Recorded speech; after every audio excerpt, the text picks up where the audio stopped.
बिस्मिल्लाहिर्रहमानिर्रहीम। अस्सलाम वालेकुम दोस्तों, क्या हाल है आप सबका। मैं उम्मीद करता हूँ आप सब ठीक होंगे, खैरियत से होंगे। मेरा नाम फ़हद है और मैं आपको अपने चैनल इजी ट्यूटोरियल में खुशामदीद कहता हूँ। आज का जो हमारा टॉपिक है वो ये है कि आपको पेमेंट रिसीव हो जाती है। आपने किसी क्लाइंट के लिए काम किया, आपको पेमेंट रिसीव हो जाती है। अब आप उस पेमेंट को विदड्रॉ कैसे कर सकते हैं, यानी कि आप पैसे कैसे निकलवा सकते हैं। तो चलिए शुरू करते हैं। अपवर्क पे पेमेंट विदड्रॉ करने के डिफरेंट मेथड्स हैं।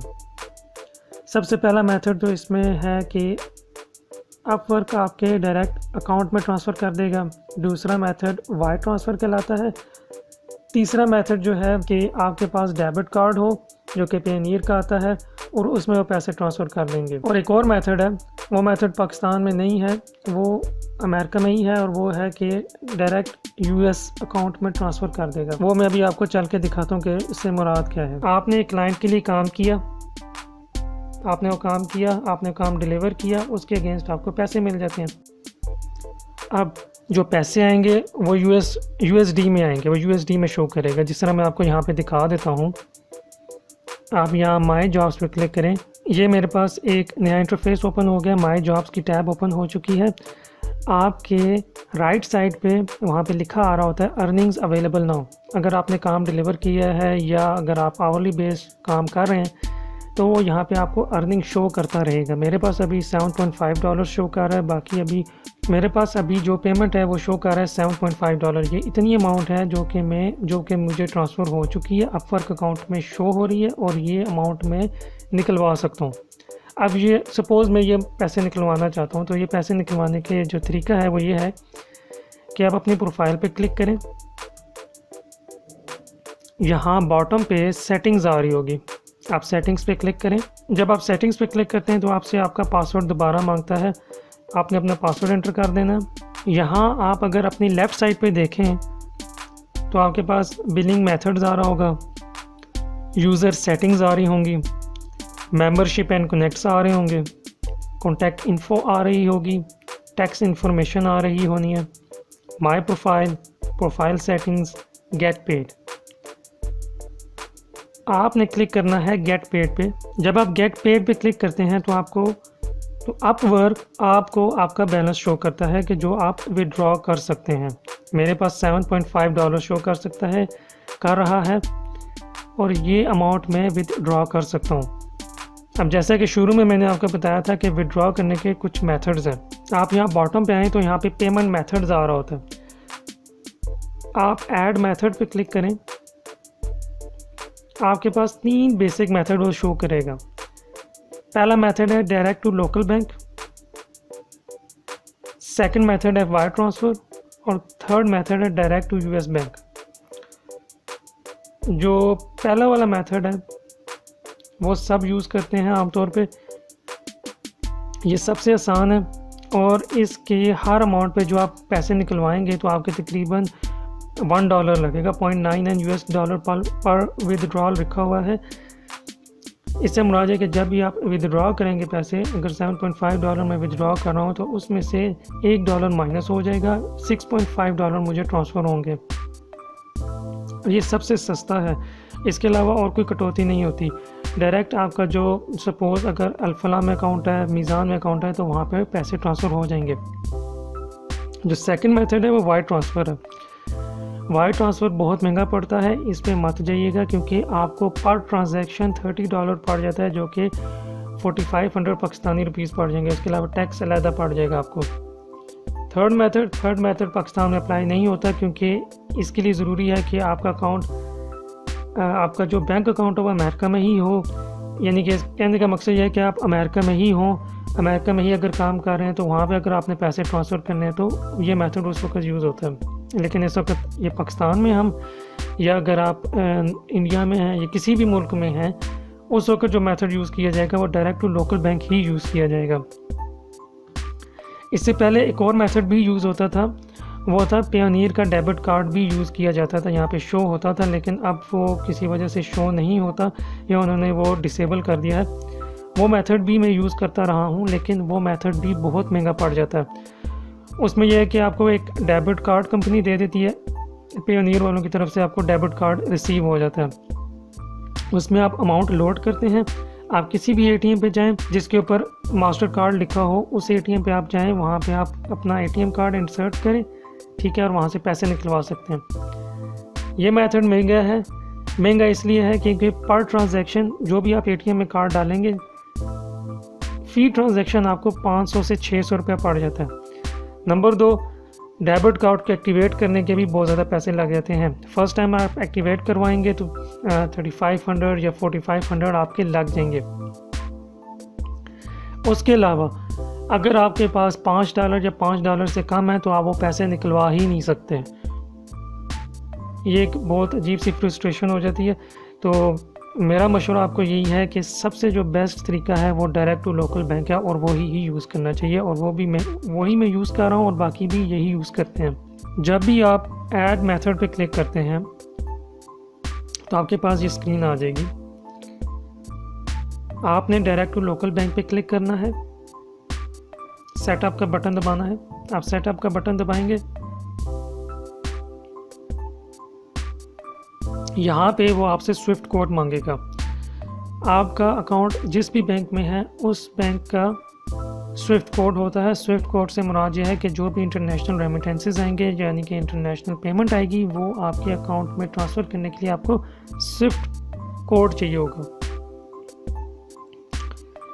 मेरा अकाउंट बैंक अल-फलाह में है, तो वहाँ का स्विफ्ट कोड हासिल करने का सबसे आसान तरीका यह है कि आप अपनी ब्रांच में कॉल करें। अगर ब्रांच का नंबर नहीं है तो आप डायरेक्ट हेड ऑफिस कॉल कर दें, जो कि कराची में होते हैं इनके। वहाँ पे जब आप कॉल करेंगे आप उनको कहेंगे कि मुझे स्विफ्ट कोड चाहिए, कि वो कहेंगे आपको स्विफ्ट कोड क्यों चाहिए, तो आपने उनको ये बताना है कि आपकी इंटरनेशनल रेमिटेंस आनी है, आप एज अ फ्रीलांसर काम कर रहे हैं, तो आपको पेमेंट आनी है, तो आपको फ़ौरन आपको स्विफ्ट कोड बता देगा। जब आप स्विफ्ट कोड इंटर कर देंगे, मैं भी यहाँ पे स्विफ्ट कोड इंटर नहीं कर रहा क्योंकि मेरा अकाउंट ऑलरेडी सेटअप है। जब आप स्विफ्ट कोड इंटर करते हैं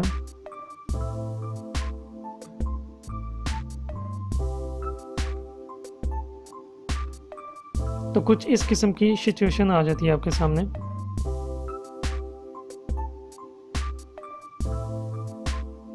ये देखें, मैंने अपना स्विफ्ट कोड यहाँ पे एंटर किया हुआ है जो बैंक अल-फलाह ने मुझे दिया है।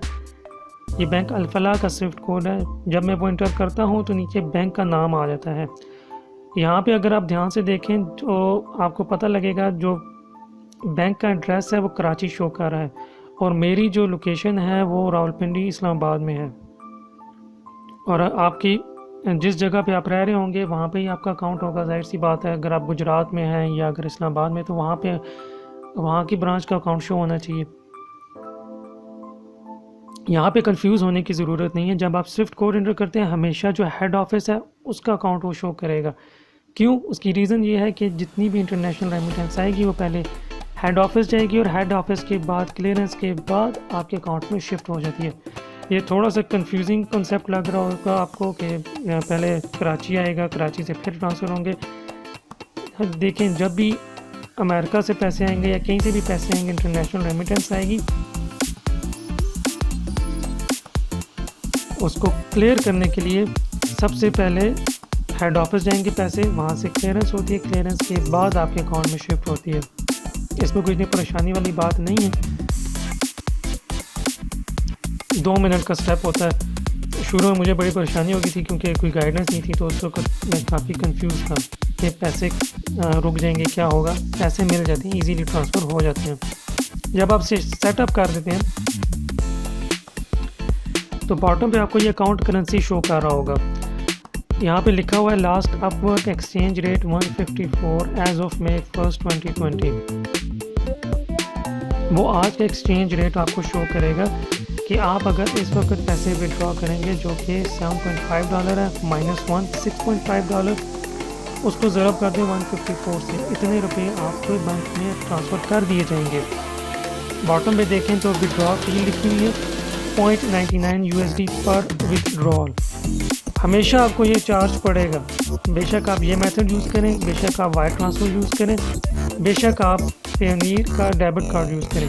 सबसे कम पैसे इसमें लगेंगे डायरेक्ट टू लोकल बैंक जो कि है। इसके बाद वायर ट्रांसफ़र है जो कि बहुत महंगा पड़ जाएगा, उसमें $30 पर विड्रॉल पड़ता है। उसके बाद आपके अकाउंट होल्डर की बैंक इंफॉर्मेशन आपने पुट कर देनी है। ये वो इंफॉर्मेशन है जहाँ पे आपका अकाउंट है। आपका अगर अकाउंट जिस जगह भी है, मेरा अगर रावलपिंडी में है, जिस ब्रांच में है, मैंने उस ब्रांच का एड्रेस लिख देना है। आपने अपना first name, last name enter करना है, डेट ऑफ बर्थ एंटर करनी है, name on account. Name on account बहुत ज़रूरी है जैसा, और इसका सबसे आसान तरीका ये है करेक्ट करने का कि आपके पास चेक बुक हो। आप चेक बुक को देखें, जो नाम आपका वहाँ पे लिखा है वही आपने नाम यहाँ पे लिखना है, और जो एड्रेस चेक बुक के ऊपर लिखा हुआ है ब्रांच का, वही एड्रेस आपने यहाँ पे एंटर कर देना है। फिर उसके बाद आपका होम एड्रेस है वो आपने यहाँ पे एंटर करना है।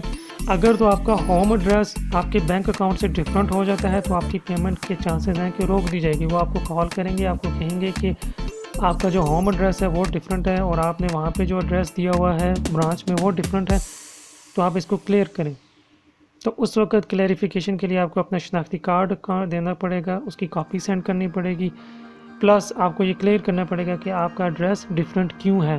तो मेरा आपको मशवरा यही है कि आपका जो बैंक का एड्रेस है वो मैच करना चाहिए आपके होम एड्रेस से। आप कह सकते हैं कि ये कैसे हो सकता है चेंज?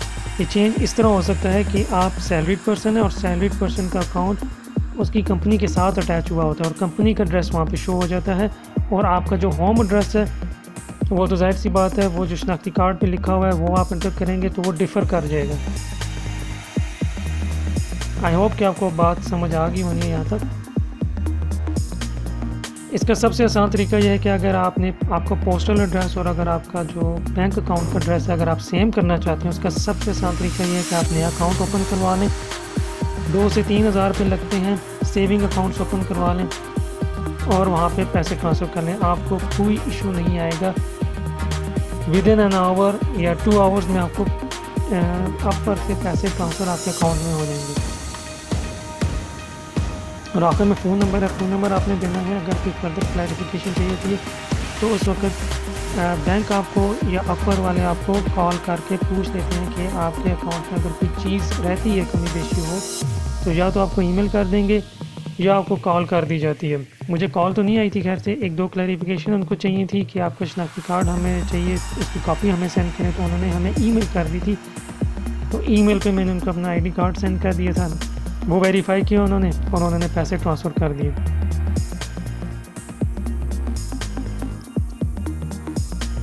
मुझे मालूम है कि शुरू में चीज़ें बड़ी कंफ्यूजिंग नज़र आती हैं कि कितना मुश्किल होगा, कैसे ट्रांसफ़र होगा। बहुत इजी होता है, आपने इसमें कंफ्यूज नहीं होना। अब आपने अपना अकाउंट सेटअप कर दिया है तो आपने क्लिक करना है गेट पेड नाउ। जब आप गेट पेड नाउ पे क्लिक करते हैं तो आपको वो आपका अवेलेबल बैलेंस शो करेगा, पेमेंट मेथड शो करेगा बॉटम पे। मेरा बैंक अल-फलाह का अकाउंट है तो वो यहाँ पे वो शो कर रहा है। बैंक विड्रॉल लिमिट इज़ $20,000, यानी कि इस बैंक में मैं $20,000 ट्रांसफ़र एट अ टाइम कर सकता हूँ, इससे ज़्यादा मैं ट्रांसफ़र नहीं कर सकता।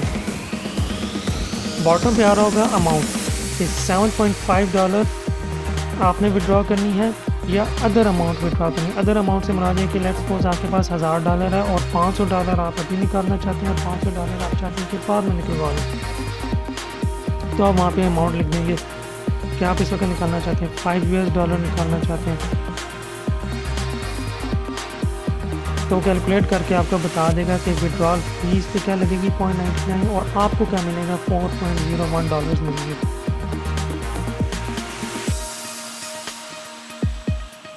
Last exchange rate as of May 1st 2020 which is 154.4964। आप अगर आज विड्रॉ करेंगे तो इस एक्सचेंज रेट पे आपको पैसे मिल जाएंगे, जो कि कटौती करके $6.51 बनता है, मल्टीप्लाइड बाय 154 आप कर दें। ये अमाउंट अगर मैं गेट पेड पे क्लिक करता हूँ तो विद इन 2 आवर्स मुझे इतने पैसे मेरे अकाउंट में ट्रांसफ़र हो जाएंगे। यहाँ पे मैं आपको एक टिप बता दूँ, आप जब नया अकाउंट सेटअप करेंगे तो मेरा आपका मशवरा ये है कि आप एटलीस्ट $100 विड्रॉ करें, $100 से कम पे ना जाएं, क्योंकि बाज़ दफ़ा पेमेंट फ़र्स्ट टाइम अगर आप निकलवा रहे हो तो चांसेस हैं कि पेमेंट रोक दी जाए। अगर आप लेट्स सपोज $10 निकलवा रहे हैं, कह रहे हैं कि मैं टेस्ट करना चाहता हूँ कि बाकी पेमेंट आ रही है कि नहीं आ रही, तो वो चांसेस हैं कि रुक जाएगी अमाउंट। इसको $100 या 100 से अबव $200 तक कर दीजिएगा, इससे मैक्सिमम ना करिएगा। अगर कोई भी खुदा ना खास्ता इशू आता है तो सारी अमाउंट रिवर्स कर दी जाती है। अगर कोई भी खुदा ना खास्ता इशू आता है तो आप अपने बैंक में कॉल करेंगे। सपोज़ अगर पेमेंट नहीं आ रही या कोई पेमेंट का लेट्स सपोज आप गेट पेड पे क्लिक करते हैं, थोड़ी देर बाद आता है कि जी fund transfer was not successful. जब नॉट सक्सेसफुल हो जाएगा, अगर खुदा ना खास्ता ऐसा होता है, तो आप अपने ब्रांच में कॉल करेंगे। ब्रांच वालों को आप ये बताएंगे कि मेरी अमाउंट आ रही है, मैं एज अ फ्रीलांसर काम कर रहा हूँ, मेरी अमाउंट आ रही है और वो रोक दी गई है और वो सक्सेसफुल ट्रांसफ़र नहीं है। तो वो आपसे इंफॉर्मेशन लेंगे कि वो उसका रेफरेंस दिखा दें। आप उसका रेफरेंस दिखाएंगे कि ये ट्रांजैक्शन है जो कि सक्सेसफुल नहीं हुई। आप उसका स्क्रीनशॉट लेके उनको सेंड कर दें और विद इन डे वो चीज़ सॉल्व कर दी जाएगी। बाज़ अपवर्क वाले भी इंफॉर्मेशन मांग लेते हैं। वो ये इंफॉर्मेशन मांग लेते हैं कि आप पैसे निकलवा रहे हैं तो बैंक जिस बैंक से में आप ट्रांसफ़र करना चाह रहे हैं वो बैंक हमसे कुछ डॉक्यूमेंटेशन मांग रहा है। वो पहली डॉक्यूमेंटेशन ये मांग रहा है कि ये पैसे क्यों ट्रांसफ़र हो रहे हैं, कहाँ से आ रहे हैं। नंबर 2, आप अपना आईडी कार्ड की कॉपी सेंड करें। नंबर 3, जो पोस्टल एड्रेस अगर डिफ़र कर गया तो उसकी रीज़न दे दें। अगर डिफ़र नहीं कर रहा तो वो तो आपको रीज़न फिर नहीं मांगेंगे। आमतौर पर सिर्फ ये 2 चीज़ें मांगी जाती हैं कि ये पैसे क्यों ट्रांसफ़र हो रहे हैं। आपने रीज़निंग दे देनी कि मैं एज ए फ्रीलांसर काम करता हूँ। अपना आईडी कार्ड वहाँ पे सेंड कर दें, स्कैन कॉपी अपवर वालों को सेंड कर देंगे। जब वो अपवर वालों को आपका आईडी कार्ड मिल जाएगा, आपको उसकी रीज़निंग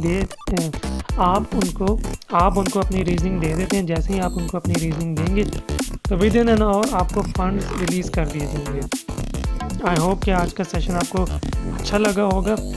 आप इसको लाइक भी करें, सब्सक्राइब भी कर दें और मेरी आपसे रिक्वेस्ट है कि ये नॉलेज है तो इसको शेयर ज़रूर करें।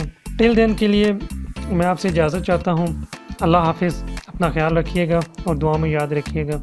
अल्लाह हाफिज़।